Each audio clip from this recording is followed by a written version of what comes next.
को क्या कौन होता है, दिगंती क्वांटम संख्या बताता है, इसे एल से प्रदर्शित करते हैं, ये ध्यान रखना। और एन के मान के लिए एल के दो मान होते हैं, 0 से एन माइनस वन तक। एल के मान के लिए एन के मान के लिए एल का मान 0 से एन माइनस वन तक होता है। ये कैसे होता है ये भी समझाऊंगा। और एल का जो होता है इसको आप ध्यान रखना, एल बराबर इसको क्या, ये किसको व्यक्त कर रहा है, ये उपकोष है सारे, उपकोष ऑर्बिट, ठीक है। ये क्या है, उपकोष एसपीडीएफ। एसपीडीएफ की किसके नंबर कैसे पता चलेगा, जीरो मतलब एस आएगा तो जीरो होगा, टी आएगा तो एक, डी आएगा तो दो, और एफ आएगा तो तीन, ठीक है।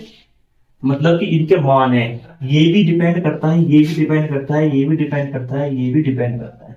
इनका ही मतलब बता दूंगा कि आगे क्या चलेगा चुंबक के क्वांटम संख्या में, कि ये एक क्यों है, दो क्यों है, तीन क्यों है, ठीक है। ये भी समझाऊंगा आपको क्यों। ये क्या चीज है कि एक का मतलब हो गया कि हमारे तीन उसमें कितने कक्षक हैं, ठीक है। तो मैं आगे वो बात छोड़ो, मैं वो सब समझाऊंगा कि हमने बोला एन माइनस वन तक, समझो समझो समझो समझो समझो समझो, दिमाग दो, दिमाग दिमाग लगाओ, दिमाग दिमाग लगाना कि एन बराबर, मैंने बोला एन बराबर तीन के लिए बोला, मतलब कि एन बराबर तीन का मतलब क्या हो गया, ये हो गया कक्षा, कक्षा तीसरी कक्षा के लिए पूछ रहा हूं, एल का मान, तीसरी कक्षा के लिए एल का क्या मान होगा, ठीक है। एल का क्या मान होगा, सुनो, हमने बोला एल का मान 0 से एन माइनस वन तक होता है, तो धर दो ना सीधे सीधे बात, तीन माइनस वन बराबर के दो। तो मतलब क्या हो गया कि इसका हो गया जीरो और जीरो और दो और एक, ठीक है। जीरो से लेके दो, एक दो, मतलब क्या, एक तो ये हो गया, दो तो हो गया, और एक इसका है, और जीरो से हमें स्टार्ट करना ही है।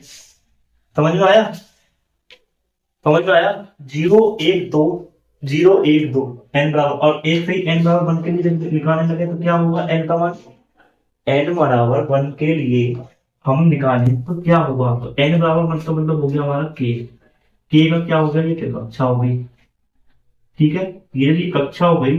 तो देखो क्या कौन होता है, दिगंती क्वांटम संख्या बताता है, इसे एल से प्रदर्शित करते हैं, ये ध्यान रखना। और एन के मान के लिए एल के दो मान होते हैं, 0 से एन माइनस वन तक। एल के मान के लिए, एन के मान के लिए एल का मान 0 से एन माइनस वन तक होता है। ये कैसे होता है ये भी समझाऊंगा। और एल का जो होता है इसको आप ध्यान रखना, एल बराबर इसको क्या है,